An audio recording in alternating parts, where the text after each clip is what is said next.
스월링을 하게 됩니다. 아로마와 부케가 더 피어나게 만드는 거겠죠. 한여름의 기후를 생각하면 온도가 높아서 너무 높죠. 와인 학에서 이야기하는 상호는 조금은 위안이 되겠죠. 향을 끌어올려서 즐기는 술입니다. 중요한 거는 이 고정관념에 빠지지 말라는 겁니다. 아직 독일 바에 가면 코리아라는 칵테일이 있는 곳이 있습니다.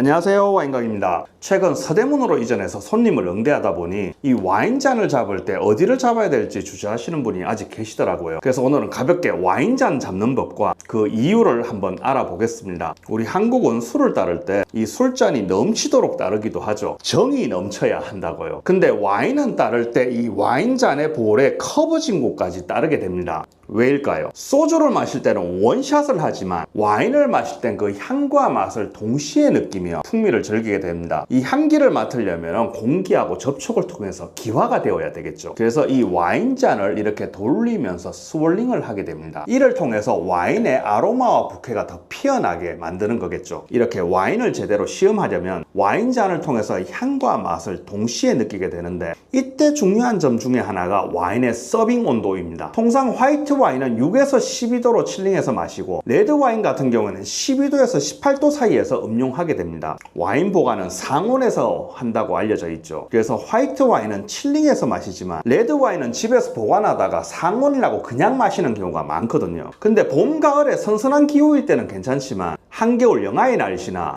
36도, 38도, 심하면 40도를 넘는 한여름의 기후를 생각하면 온도가 높아서 너무 높죠. 레드와인의 시음 온도가 12도에서 18도라고 했으니까 아무리 떫고 무거운 와인이라도 최고 18도의 온도에서 마시게 됩니다. 여름에 레드와인을 마신다면 냉장고에 20-30분 칠링해서 와인 온도를 낮춰서 시음하는 게 옳습니다. 와인 학에서 이야기하는 상호는 서양 와이너리의 지하 깊숙한 셀러의 온도라고 생각하시면 됩니다. 이건 깊은 동굴 속 온도라고 생각하시면 되겠죠. 생각만 해도 서늘하죠. 또 인간의 체온이 있잖아요. 인간의 체온이 보통 36.5도라고 하니 최고 음용 온도인 18도의 2배가 넘습니다. 그럼 와인을 마실 때 적정 온도를 세팅해서 마시게 되면 사람은 시원하게 느끼게 되는 게 당연합니다. 아무리 레드 와인이라고 하더라도 말이죠. 그래서 와인잔을 잡을 때는 이 체온이 와인에 영향을 미칠 수 있기 때문에 이 스템을 잡으라고 하는 겁니다. 꼬냑을 마실 때는 다르게 됩니다.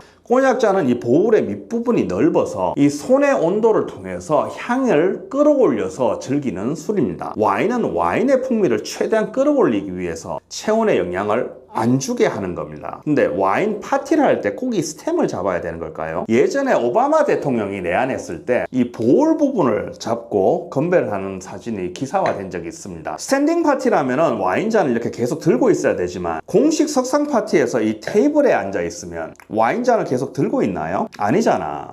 테이블 위에 잔을 놔두다가 건배할 때 잠시 와인잔을 들고 이렇게 건배를 하는 거잖아요. 잠시 와인잔을 이렇게 움켜쥔다고 해서 와인잔의 온도가 드라마틱하게 올라가는 건 아니에요. 와인을 올바르게 평가하거나 관능 검사를 할 때와 이 파티에서 와인을 즐기는 거는 다른 겁니다. 이때는 즐기는 게 우선입니다. 잠시 건배를 하더라도 온도 변화를 최소화하려면 와인이 있는 곳에 이렇게 움켜쥐는 것보다는 이 위쪽을 살짝 이렇게 잡으면은 체온의 영향이 최소화되니까 조금은 위안이 되겠죠. 중요한 거는 이 고정관념에 빠지지 말라는 겁니다.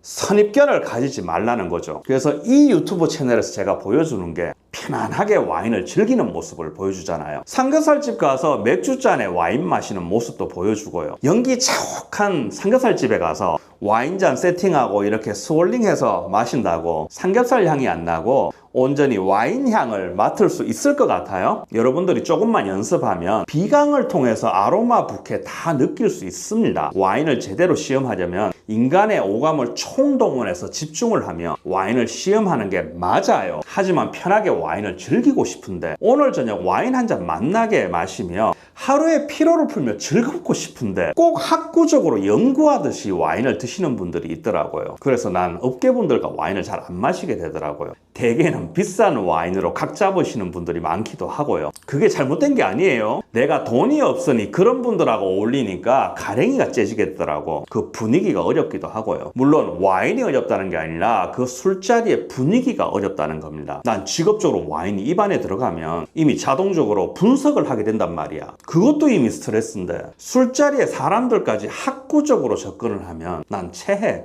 즐겁지가 않아. 유럽은 추수감사절 때 파티를 하거든요. 꼭 와인을 와인잔에 받아서 오감을 총동원해서 와인을 마시느냐? 아니에요. 머그컵에 탄산수 반, 와인 반을 섞어서 벌컥벌컥 마시면서 축제를 즐기기도 합니다. 숄레라고 부르는데 일종의 칵테일입니다. 아니면 여름에 각종 과일을 섞어서 샹그리아를 만들어서 먹기도 하고, 추운 겨울에는 정량계피, 레몬 등을 섞어서 따뜻하게 데워서 마시는 글리바인도 있습니다. 뱅쇼라고 하죠. 또 개인적으로 짠한 이야기가 있습니다. 70년대에 우리 외화를 많이 벌기 위해서 강부 간호사들이 독일로 많이 간 적이 있습니다. 난 유학을 하러 갔기에 어학 코스부터 다니고 어학 시험을 통과해서 독일 대학교를 들어갈 수 있는 입학 자격을 얻었잖아요. 근데 그 당시에 강부 간호사는 돈을 벌러 간 거잖아. 바로 생업에 투입됐단 말이에요. 문화나 언어가 다른 곳에서 생활하면서 살기 위해서는 현지인들과 어울리기도 해야 되잖아. 근데 다음날 아침 일찍 일을 나가야 되기도 하고, 또 술을 분해하는 요소가 독일인보다는 적기도 하고, 떨떠름한 레드와인이 안 익숙하기도 해서 레드와인에 콜라를 섞어서 드셨던 분들이 많았어요. 그때 광부 간호사들이 콜라와 섞어서 마셨던 이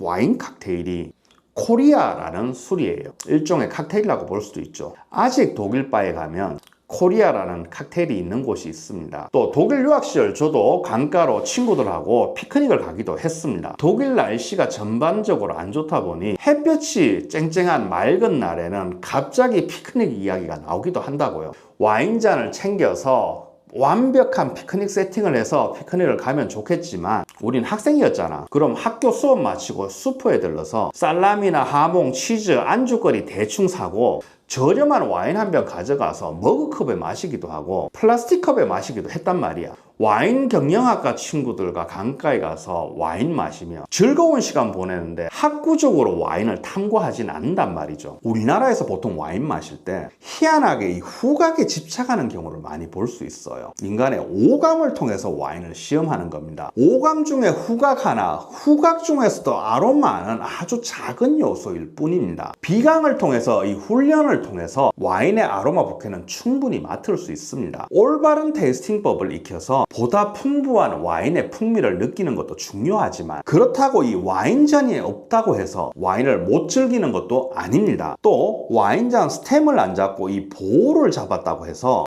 눈총을 받을 일도 아닙니다. 와인은 단순한 알코올을 함유한 술이 아닙니다. 와인은 문화입니다. 와인을 즐기는 문화는 또 다른 하나의 문화라는 걸 알았으면 좋겠습니다. 이상 와인 강의였습니다. 감사합니다.